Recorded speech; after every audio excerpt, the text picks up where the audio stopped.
So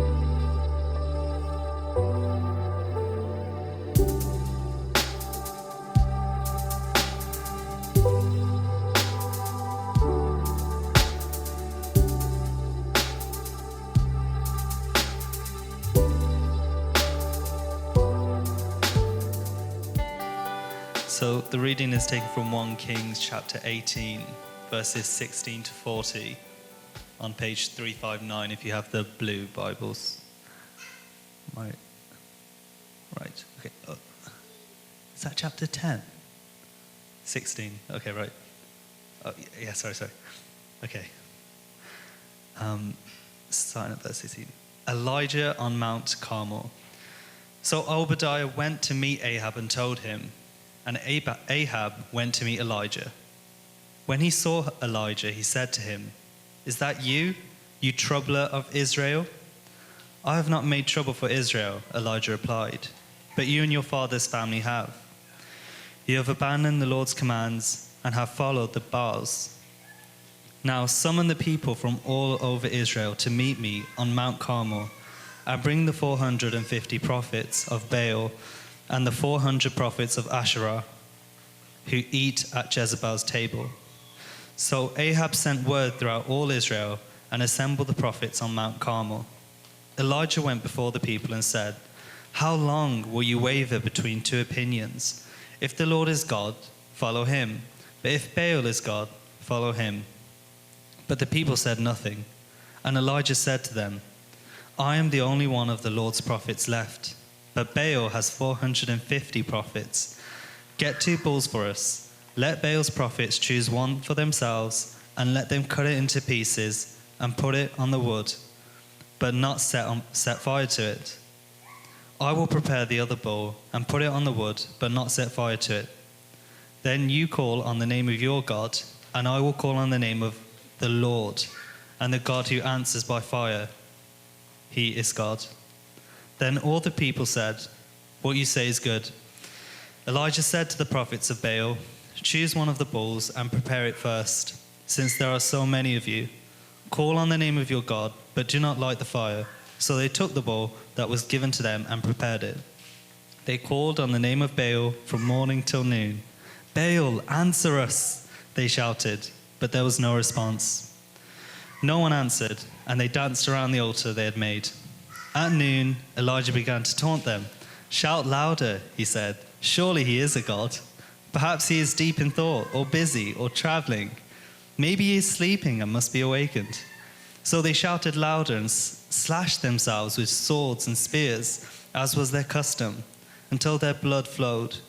Midday passed, and they continued their frantic prophesying until the time for the evening sacrifice. But there was no response, no one answered, no one paid attention. Then Elijah said to all the people, "Come here to me." They came to him, and he prepared the altar of the Lord, which had been torn down. Elijah took 12 stones, one of each of the tribes descended from Jacob, to whom the word of the Lord had come, saying, "Your name shall be Israel." With the stones he built an altar in the name of the Lord, and he dug a trench round it large enough to hold 2 seahs of seeds. He arranged the wood, cut the bull into pieces, and laid it on the wood. Then he said to them, "Fill 4 large jars with water and pour it onto the offering and on the wood."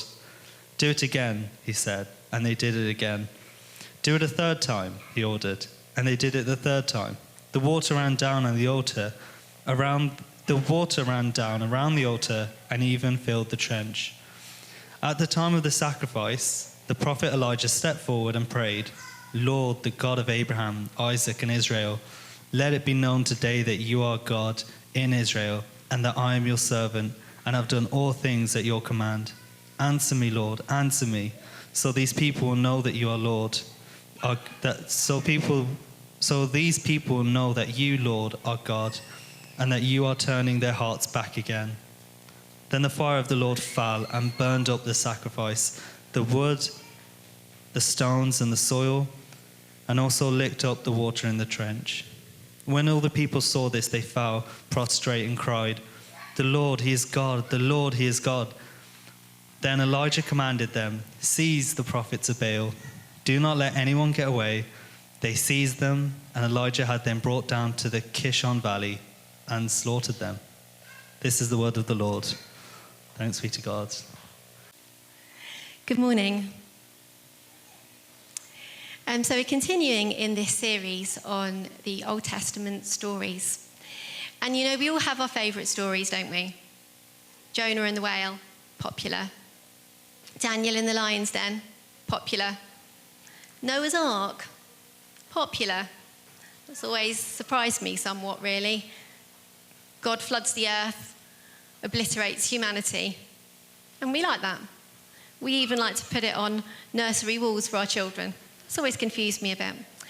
But today's story isn't as popular as these three. I mean, it's really impressive, but I've never heard anyone say that it's their favourite. And that might be because it makes us feel uncomfortable. It makes me feel uncomfortable because it shines a spotlight on my failings.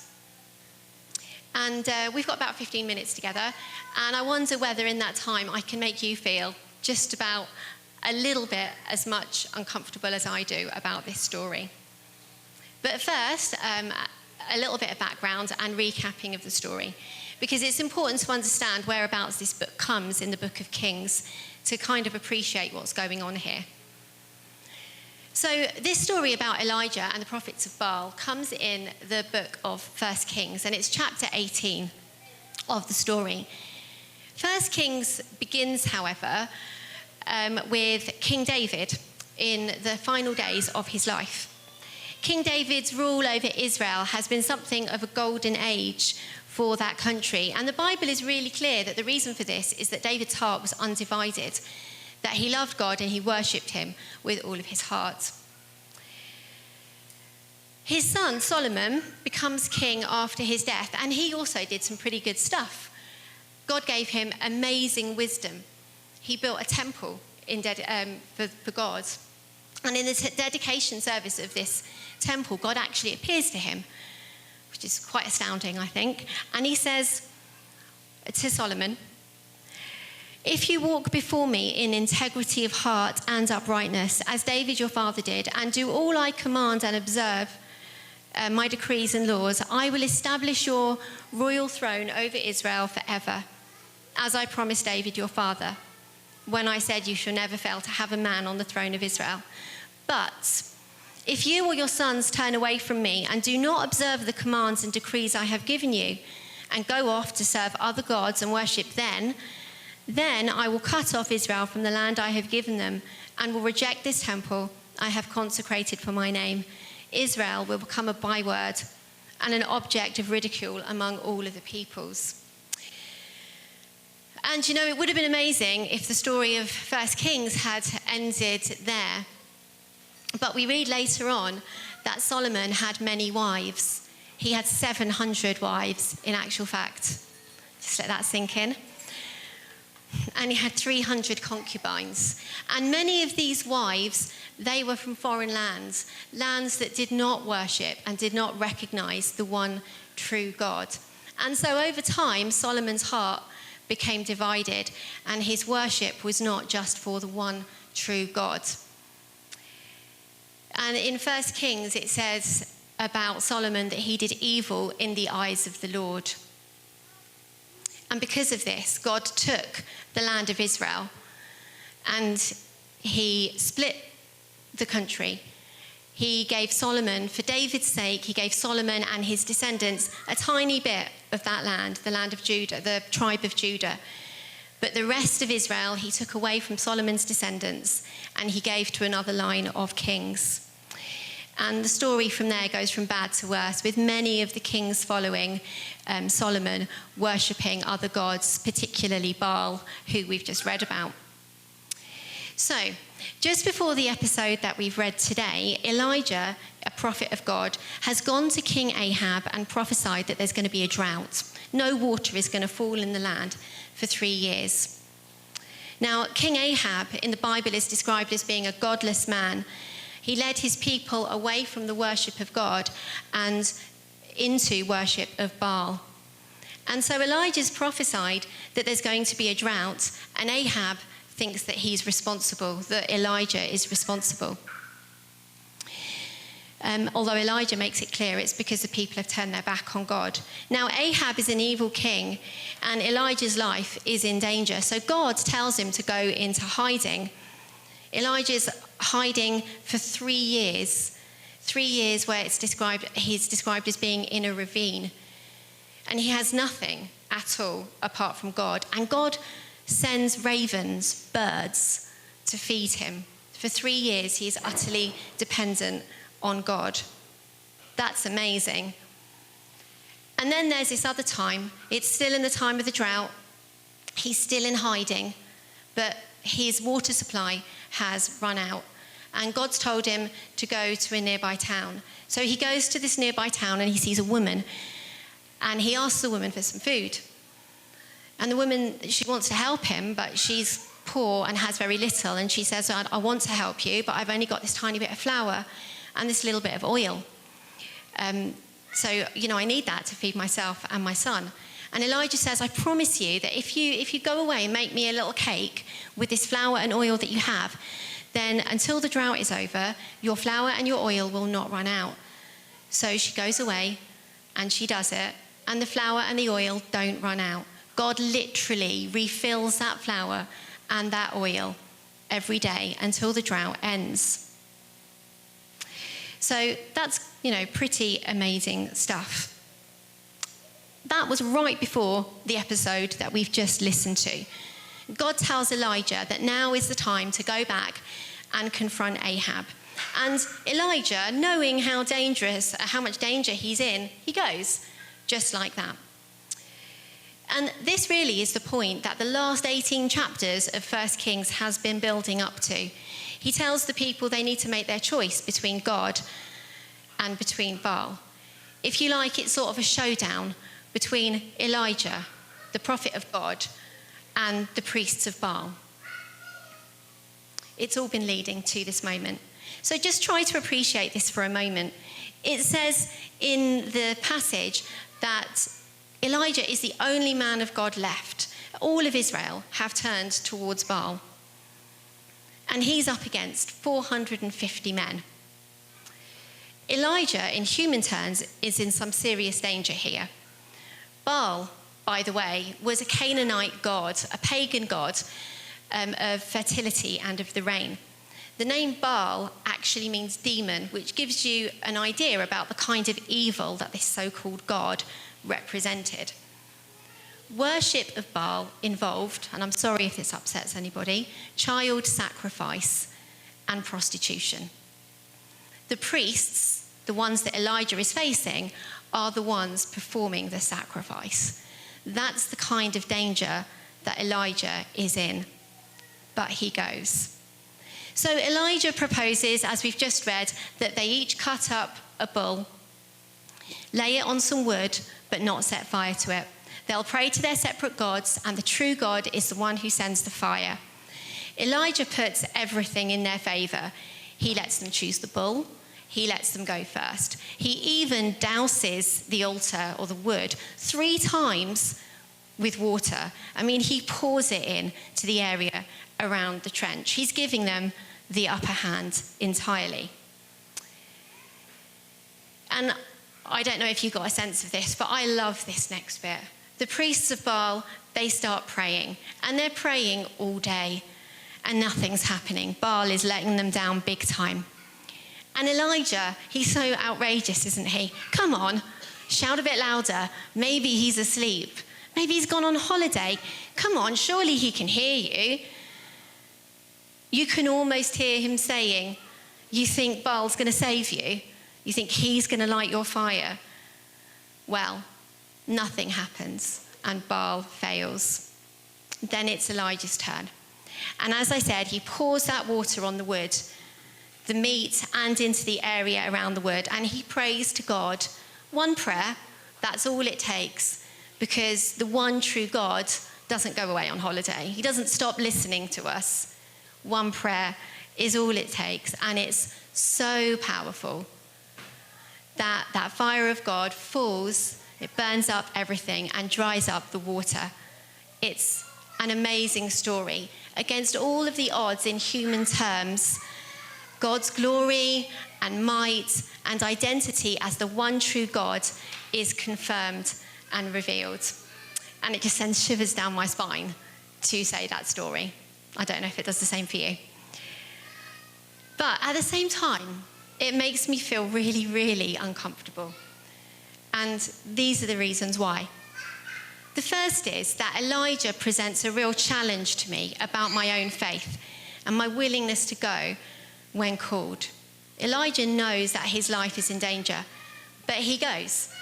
He knows that he's outnumbered, not just by the priests, but of all of the people who have now turned towards the worship of Baal. He has this sort of extreme, outrageous faith, doesn't he? It's like extreme sports, but the religious version. He's daring. It's not that he thinks Baal has any chance of lighting that fire, but to be so sure that God would light the fire, well, that is something. That's an extreme kind of faith. But the thing is, it's not an unattainable kind of faith.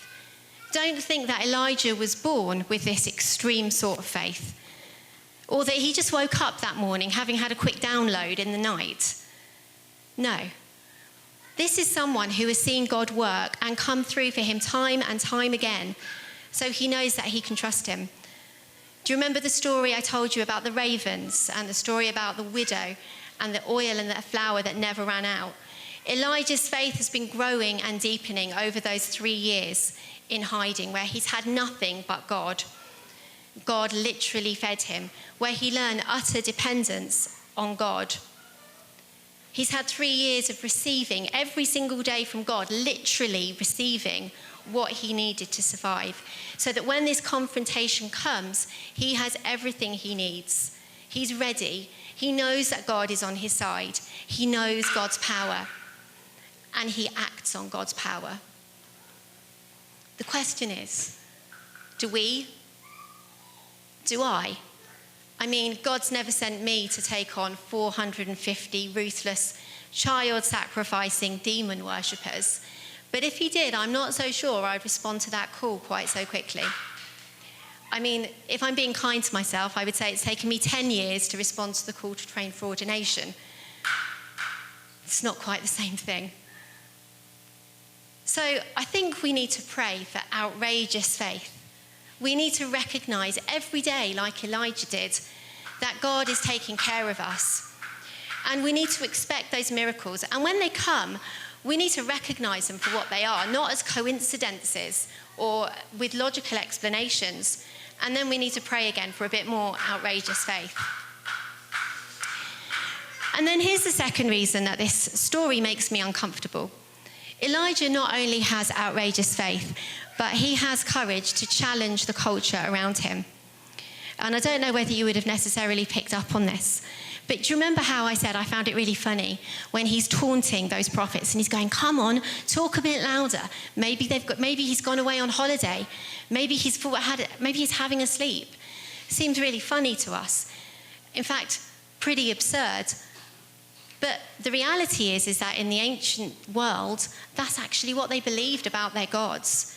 Judaism, the religion of Elijah, the religion of Jesus, stood alone as a religion that worshipped one God, the Almighty, who it says in Psalm 121, never tires, never slumbers, never sleeps. He's always there. But Israel, Elijah, is literally surrounded by people who don't believe in one God. They believe in these gods who are very human, who are a bit more spiteful and a bit more irresponsible than us, but have all the same needs and actions that we do. So the idea that Baal might have just gone off to sleep or gone off on holiday, that makes sense to them. And therefore, why would they not pray all day? Because they've got more chance of catching him when he comes back from wherever it is he's been. So Elijah's the only Jew who still believes this, that there is one true God, and the people have been seduced into worship of Baal. But what does Elijah do? Everyone is against him. His culture around him is entirely against him. And he goes anyway. And what a difference he makes. He reveals the truth when that fire is lit, that God is the one true God, that God does not take time off, that he's always there listening to us, unlike the pagan gods, Baal, that they worship. He shows them that God is one. And in challenging that particular culture which engaged in sadistic practices, he was also safeguarding, coincidentally, safeguarding the weak in society, the children and the women who were victims of the worship of Baal. Jesus says that we are to be salt of the earth. Like Elijah, we're to make a difference in the world we live. If you like salt on your food, it adds flavour and it also preserves our food. And I don't think that's far off, really, what Elijah was doing in this situation. And this is a challenge to all of us. When we don't have to look far to see a culture around us that does not protect the weak, where many of our norms are against God's ways, and which often doesn't recognise the one true God. An example that I might share with you is at work. At work, I'm in a department of about 8 other people, and I work in a Christian school. But you know, our society has values that are so embedded and so accepted, but actually many of them are quite counter what Jesus stands for, what God stands for. And sometimes, you know, I'll be having lunch with my colleagues or I'll be in a meeting and they'll be talking about something which is perfectly acceptable in society, but which as a Christian, I think to myself, I don't agree with that. And, you know, sometimes I'll say, I don't really agree with that, guys, and this is why. But more often than not, I'll think to myself, everyone believes this. Everyone in society accepts that this is okay and this is normal. And can I really go there today? Have I really got the strength to stand up for this one? And I'm really sorry to say that often I just don't. I know that I need to pray for courage to be salt of the earth, to be salt in my workplace, to be salt at home with my family. So, as well as asking and praying for outrageous faith, I think we too need to pray for courage to challenge the culture around us, just like Elijah. But finally, for me, this is the most uncomfortable thing. It's that I'm not really sure where I am in this story. A couple of weeks ago, James talked to us about Daniel in the lion's den, and he talked about how we like to categorise the characters into good and bad. And, you know, I think that's really true. But another thing that I think we do while we're doing that is we put ourselves in the story and we look at it from the perspective of one of the characters. And most of the time, that's from the perspective of the good guys. I mean, we all want to think we're the good guys, don't we? No one wants to think we're the bad guys. But let's not kid ourselves. Which of us can honestly say in this story that we are like Elijah? I mean, really, like Elijah? I know I can't. Because actually the frightening thing is that if I'm not Elijah in that story, then I'm either one of the Jewish people who have turned their backs on God and are worshipping Baal, or I'm one of the priests. Either way, I'm worshipping Baal. I'm worshipping a false god, and that's who I am in that story.